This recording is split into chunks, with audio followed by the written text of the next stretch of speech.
Hello दोस्तों, आप सभी को good morning. My name is Phuleshwari और आज हम आपके लिए लाए हैं फिजिकल केमिस्ट्री का क्वांटम केमिस्ट्री, जिसके अंदर हम लोग पढ़ेंगे variation theorem and linear variation principle. तो दोस्तों, हम सबसे पहले ये देख लेते हैं कि क्वांटम केमिस्ट्री हमारा होता क्या है। क्वांटम केमिस्ट्री के अंदर ही हम लोग जो टॉपिक पढ़ने वाले हैं उसके बारे में डिस्कस करने वाले हैं, वो है variation theorem and linear variation principle. तो दोस्तों, जो हमारा क्वांटम केमिस्ट्री होता है, क्वांटम केमिस्ट्री को 2 टाइप से क्लासीफाइड किया गया है। पहला है सिंपल क्वांटम सिस्टम एंड दूसरा है कॉम्प्लिकेटेड क्वांटम सिस्टम। तो जो हमारा सिंपल क्वांटम सिस्टम होता है, सिंपल क्वांटम सिस्टम में जो हम लोग किसी सिस्टम में सॉल्व करने के लिए, किसी सिस्टम को जो है सॉल्व करने के लिए श्रोडिंजर वेव इक्वेशन का क्या करते हैं, हेल्प लेते हैं। जैसे कि harmonic oscillator, rigid rotator, hydrogen atom, ETC। ये सभी सिस्टम क्या है, सिंपल क्वांटम सिस्टम है, जिसको हम लोग श्रोडिंजर वेव इक्वेशन की हेल्प से क्या करते हैं, सॉल्व कर सकते हैं। दूसरा हमारा ये है कॉम्प्लिकेटेड क्वांटम सिस्टम। हमारा जो कॉम्प्लिकेटेड क्वांटम सिस्टम है, इसमें ऐसे सिस्टम प्रेजेंट होते हैं जो कि मल्टी इलेक्ट्रॉन सिस्टम या फिर कॉम्प्लिकेटेड क्वांटम सिस्टम होते हैं, जो जिसमें हम लोग श्रोडिंजर वेव इक्वेशन की हेल्प से इसका सॉल्व नहीं कर सकते हैं। तो देखते हैं, Schrodinger wave function can not be use to solve complicated quantum system. जो हमारा कॉम्प्लिकेटेड क्वांटम सिस्टम है, उसको सॉल्व करने के लिए श्रोडिंजर वेव इक्वेशन का हेल्प नहीं ले सकते हैं, यूज़ नहीं कर सकते हैं। The method use to solve complicated quantum system are called approximation method. जो हमारा कॉम्प्लिकेटेड सिस्टम होता है, उसको सॉल्व करने के लिए हम लोग जिस मेथड का यूज़ करते हैं, उस मेथड को हम लोग क्या कहते हैं, एप्रोक्सीमेशन मेथड कहते हैं। मतलब हमारा जो वेरिएशन थ्योरम है वो एप्रोक्सीमेट मेथड के अंतर्गत ही आता है, जिसको हम लोग सॉल्व करने के लिए एप्रोक्सीमेट मेथड का क्या करते हैं, यूज़ करते हैं। तो जो हमारा एप्रोक्सीमेट मेथड होता है, एप्रोक्सीमेट मेथड को भी 2 टाइप से क्लासीफाइड करते हैं, वेरिएशन मेथड एंड पर्ट्यूबरेशन मेथड। तो हमारा जो पर्ट्यूबरेशन मेथड होता है, इसको हम लोग अधिकतर इसका यूज़ नहीं करते हैं ना, इस मेथड का कभी उतना आता भी नहीं है एग्ज़ाम वगैरह में। तो आज हम लोग पढ़ेंगे वेरिएशन मेथड। हमारा टॉपिक भी यही है कि वेरिएशन मेथड क्या होता है। तो हम लोग वेरिएशन मेथड के बारे में ही आज क्या करेंगे, स्टडी करेंगे। तो हमारा वेरिएशन मेथड जो है, वेरिएशन मेथड ये कहता है कि जब कोई मल्टी इलेक्ट्रॉन सिस्टम या फिर कोई क्वांटम कॉम्प्लिकेटेड सिस्टम होगा, ठीक ना, तो उसमें जो एनर्जी होगी, उस एनर्जी को कैलकुलेट करने के लिए ग्राउंड स्टेट की एनर्जी हो या फिर अपर एक्साइटेड स्टेट की जो एनर्जी लेवल होती है, उसको कैलकुलेट करने के लिए हम लोग जिस मेथड का यूज़ करते हैं, उसे ही क्या करते हैं, वेरिएशन मेथड। हमारा वेरिएशन मेथड क्या कहता है कि मतलब एनर्जी की वैल्यू को कैलकुलेट करने के लिए वेरिएशन मेथड का क्या किया जाता है, यूज़ किया जाता है। अब हम वेरिएशन मेथड का थ्योरी देखेंगे कि हमारा वेरिएशन मेथड बोलता क्या है। जब हम किसी मल्टी इलेक्ट्रॉन सिस्टम या फिर बोल सकते हैं मल्टी इलेक्ट्रॉन सिस्टम या फिर कॉम्प्लिकेटेड क्वांटम सिस्टम को श्रोडिंजर वेव इक्वेशन की हेल्प से मतलब क्या करते हैं, उसको आइडेंटिफाई नहीं कर सकते हैं, उसकी हेल्प से उसका सॉल्व नहीं कर सकते हैं कंपेरिजन टू हाइड्रोजन एटम के कंपेयर में। बिकॉज क्योंकि जो हमारा हाइड्रोजन एटम होता है, हाइड्रोजन एटम जो होता है कि वो हमारा क्या होता है, सिंपल क्वांटम सिस्टम होता है, इसलिए उसका श्रोडिंजर वेव इक्वेशन से इजीली हम लोग उसका आइडेंटिफाई कर सकते हैं। लेकिन जब उसमें कोई मल्टी इलेक्ट्रॉन सिस्टम या फिर कॉम्प्लिकेटेड क्वांटम सिस्टम होगा, तो उसको हम लोग श्रोडिंजर वेव इक्वेशन की हेल्प से कैलकुलेट नहीं कर सकते हैं, फिर उसका सॉल्व नहीं कर सकते हैं। तो जो हमारा मल्टी इलेक्ट्रॉन क्वांटम सिस्टम होगा या फिर कॉम्प्लिकेटेड क्वांटम सिस्टम होगा, उसको मतलब आइडेंटिफाई करने के लिए, फिर उसका कैलकुलेट करने के लिए, फिर उसको सॉल्व करने के लिए जिस मेथड का हम लोग यूज़ करते हैं, उस मेथड को हम लोग एप्रोक्सीमेट मेथड कहते हैं। एप्रोक्सीमेट मेथड की वजह से ही हम लोग उस सिस्टम के बारे में कैलकुलेट कर सकते हैं।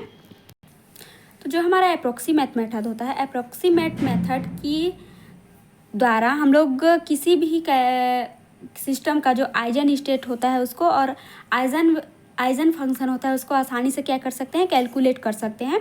यही हमारा वेरिएशन मेथड कहता है। उसका थ्योरी यही है। तो जितना भी हमने आपको अभी बताया वही यहाँ पे लिखा हुआ है, तो आप लोग इसको अच्छे से एक बार देख लीजिएगा। अब हम आगे देखते हैं वेरिएशन थ्योरम। तो we are consider quantum system that are complex multi electron system in which Schrodinger wave equation can not be applied. तो जो हमारा वेरिएशन थ्योरम है उसमें ये होता है कि जो मल्टी इलेक्ट्रॉन सिस्टम है उसको कैलकुलेट करने के लिए या फिर सॉल्व करने के लिए श्रोडिंगर वेव इक्वेशन का हम लोग उसमें अप्लाई नहीं कर सकते हैं। तो यहाँ पे हम लोग आगे अब डेरिवेशन देखते हैं। तो हमारा दिया है H cap psi not equal to E not psi not, इसको हम लोग देते हैं इक्वेशन नंबर फर्स्ट। तो ये हमारा है श्रोडिंगर वेव इक्वेशन, जिसकी हेल्प से हम लोग क्या करेंगे कि मल्टी इलेक्ट्रॉन सिस्टम को कैलकुलेट नहीं कर सकते हैं। तो यहाँ पे जो एच है, एच कैप है, ये हमारा ऑपरेटर है, and Sai not and E not जो है हमारा क्या है, एनर्जी के रिस्पेक्ट में क्या है, ग्राउंड स्टेट का वेव फंक्शन है। हम लोग अब आगे देखते हैं psi H cap sign A equal to E A sign A, इसको हम लोग इक्वेशन नंबर 2 देते हैं। और ये वह इक्वेशन है जिसकी हेल्प से हम लोग क्या करते हैं, मल्टी इलेक्ट्रॉन सिस्टम को कैलकुलेट करते हैं, जहाँ पर sign A and E A approximate wave function of corresponding to energy, energy के कॉरेस्पॉन्डिंग में क्या है, अप्रोक्सीमेट वेव फंक्शन है। इसका आगे देखते हैं अप्लाई ऑफ वेरिएशन थ्योरम। जब हम लोग इसमें वेरिएशन थ्योरम को क्या करेंगे, अप्लाई करेंगे। तो अकॉर्डिंग टू वेरिएशन थ्योरम के अकॉर्डिंग क्या कहता है हमारा कि जो साइन ए है वो साइन नॉट के इक्वल नहीं होता है, या तो वो साइन ए के ग्रेटर देन साइन नॉट होगा, या फिर sign A equal to sign not होगा, लेकिन कभी भी sign A greater than sign not नहीं होगा। हमारा वेरिएशन थ्योरम ये कहता है। आगे अब देखते हैं, जहाँ पर हमारा जो साइन ए है वो अप्रोक्सीमेट वेव फंक्शन है, और जो हमारा साइन नॉट है वो wave function of ground state का क्या है, वेव फंक्शन। अब हम लोग क्या करेंगे, अप्रोक्सीमेट का कैलकुलेट करेंगे, वैल्यू ऑफ अप्रोक्सीमेट मेथड, जो हमारा अप्रोक्सीमेट का मेथड है उसका वैल्यू क्या होता है उसको देखेंगे। अप्रोक्सीमेट मेथड को हम लोग ये ऐसे डिनोट करते हैं। तो ये equal to integration sign not star H cap sign A D tau upon integration sign A star sign A D tau greater than E not. मतलब जो हमारा अप्रोक्सीमेट मेथड होता है वो ई नॉट के क्या होता है, ग्रेटर देन होता है। अब जो हम देखते हैं कि ई नॉट का वैल्यू मतलब wave function of ground state का वैल्यू क्या होता है। तो E not equal to integration sign not star H cap D tau upon integration sign not star psi not D tau. तो ये हमारा जो है वेव फंक्शन का क्या है, वेव फंक्शन ग्राउंड स्टेट का क्या है, वेव फंक्शन है। ये ग्राउंड स्टेट के जो वेव फंक्शन होता है उसको हम लोग ई नॉट से भी wave function of ground state की जो एनर्जी होती है उसको हम लोग ई नॉट से डिनोट करते हैं। तो अब हम आगे देखते हैं कैलकुलेटेड ऑफ अप्रोक्सीमेट वैल्यू। जो हमारा अप्रोक्सीमेट वैल्यू है उसको हम लोग कैसे कैलकुलेट करते हैं, इतना मतलब जो हमारा अप्रोक्सीमेट वैल्यू जो निकला है वो कैसे आया है उसको हम लोग कैलकुलेट करके दिखाते हैं हम लोग को आगे। तो हम लोग इक्वेशन नंबर 2 से जो हमारा मतलब पहले देखे थे इक्वेशन नंबर 2 वो ये था। तो H cap sign A equal to E A sign A, हम इस इक्वेशन की हेल्प से अप्रोक्सीमेट वैल्यू को क्या करेंगे, कैलकुलेट करेंगे। तो आगे देखते हैं both side multiply with sign star. तो ये जो हम लोग का इक्वेशन 2 है, इक्वेशन 2 को हम लोग क्या करेंगे, दोनों साइड इधर भी और इधर भी साइन ए स्टार का क्या करेंगे, मल्टीप्लाई करेंगे। तो हम लोग का आगे का स्टेप ये हो जाता है sign A star into H cap sign A equal to E A sign A into sign A star. हम लोग यहाँ पे मल्टीप्लाई कर दिए both side sign A star का। अब साइन ए स्टार का जब मल्टीप्लाई कर देंगे तो दोस्तों यही हो जाएगा, यहाँ दोनों साइड मल्टीप्लाई किए हैं। अब हम लोग क्या करेंगे, both side integration for respected to D tau. अब हम आगे के स्टेप में क्या करेंगे कि डी टाउ के रिस्पेक्ट में बोथ साइड का इंटीग्रेशन करेंगे, ठीक ना, दोनों साइड इंटीग्रेशन करेंगे। डी टाउ के रिस्पेक्ट में क्या करेंगे, हम लोग इंटीग्रेशन करेंगे। अब हम इंटीग्रेशन करते हैं तो integration sign A star H cap sign A D tau. हम लोग डी टाउ यहाँ पे इसलिए लगाएं क्योंकि डी टाउ के रिस्पेक्ट में हम लोग क्या कर रहे हैं, इंटीग्रेशन कर रहे हैं। तो ई ए, तो यहाँ पर हम लोग ई ए को बाहर कर दिए हैं, इंटीग्रेशन का साइन ई ए के बाद लगाए हैं क्योंकि यहाँ पे हम लोग ई ए का वैल्यू क्या कर रहे हैं, कैलकुलेट है। ई ए जो हमारा है अप्रोक्सीमेट मेथड है, इसी का हम लोग वैल्यू क्या कर रहे हैं, कैलकुलेट कर रहे हैं, तो इसलिए इसको बाहर किए हैं। देन इसके बाद इंटीग्रेशन का sign sign A star D tau. अब हम लोग ई ए का वैल्यू कैलकुलेट कर रहे हैं, तो इसको हम लोग इधर ले जाएंगे, इधर ले आएंगे तो फिर हो जाएगा integration sign A H cap sign A D tau. इसको अपॉन में लिखेंगे, इसको इधर ले आएंगे तो upon integration sign A star D tau. तो दोस्तों यहाँ पर ये हमारा निकल आता है अप्रोक्सीमेट वेव फंक्शन का वैल्यू हमने कैलकुलेट कर लिया है। तो हमारा जो अप्रोक्सीमेट वेव फंक्शन का जो वैल्यू होता है वो इतना आता है। अब आगे हम देखेंगे calculate the wave function energy. जो हमारा वेव फंक्शन की जो एनर्जी है उसको कैलकुलेट करेंगे। तो इक्वेशन नंबर 2 से इसको भी लेंगे, इक्वेशन नंबर 2 हम लोग जो आगे लिए थे कैलकुलेट करने के लिए। तो यहाँ पे आगे H cap sign not equal to E not sign not. अब हम लोग इसको दोनों साइड क्या करेंगे, इस साइड भी और इस साइड भी साइन स्टार से क्या करेंगे, मल्टीप्लाई करेंगे। जब बहुत साइड से मल्टीप्लाई करेंगे साइन नॉट स्टार से, तो यहाँ पे सॉरी दोस्तों यहाँ पे नोट लगाना भूल गई हूँ, यहाँ पे नॉट होगा sign not star into H cap sign not equal to E not sign not into sign not star. ये हमने यहाँ पे मल्टीप्लाई किया दोनों साइड।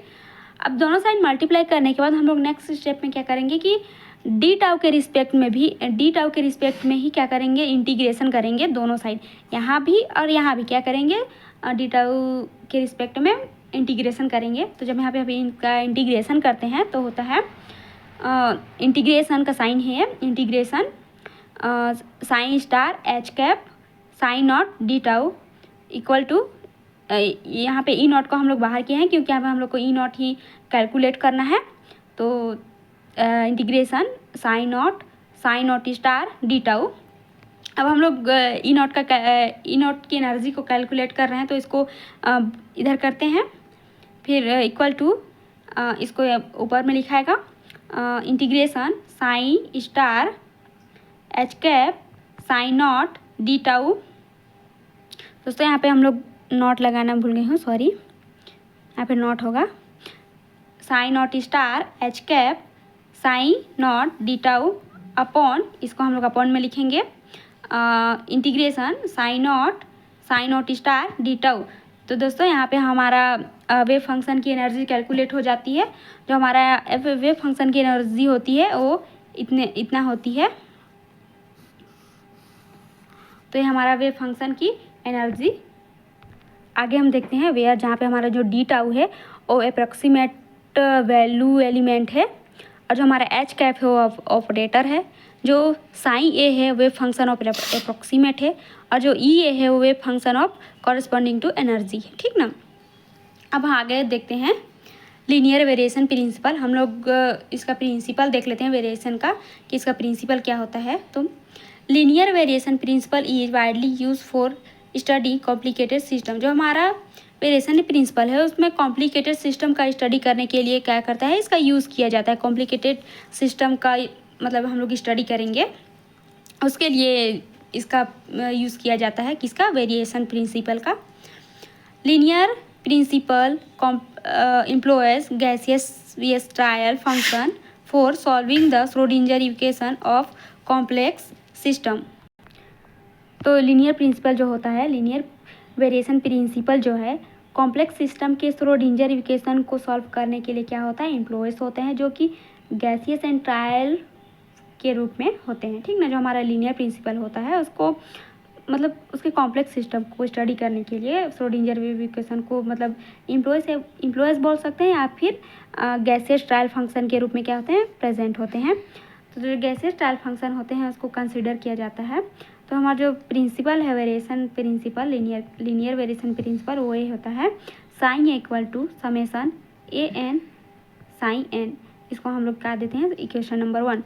तो दोस्तों जो हमारा वेरिएशन प्रिंसिपल है वो यही कहता है कि तो जो हमारा मतलब वेरिएशन प्रिंसिपल है वो यही कहता है कि गैसियस ट्रायल फंक्शन को मतलब नॉर्मलाइज करने के लिए या फिर ऑर्थोगोनलाइजन फंक्शन में साइन 1 साइन 2 साइन 3 या फिर साइन n के कंप्लीट सेट को मतलब एक हम लोग कॉम्प्लेक्स लीनियर में क्या करेंगे, कॉम्बिनेशन के रूप में अगर एक्सप्रेस करते हैं तो जो हमारा इक्वेशन नंबर जो 1 निकला है जो कि वेरिएशन प्रिंसिपल है उसको एक आर्बिट्रेरी पैरामीटर से क्या करते हैं, रिप्लेस करते हैं, जिसे में हम लोग को क्या मिलेगा कि भिन्नता कॉन्फिगरेशन मिलेगा।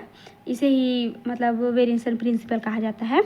तो दोस्तों आई होप कि हमारा लेक्चर आपको समझ आया होगा। तो बहुत बहुत धन्यवाद।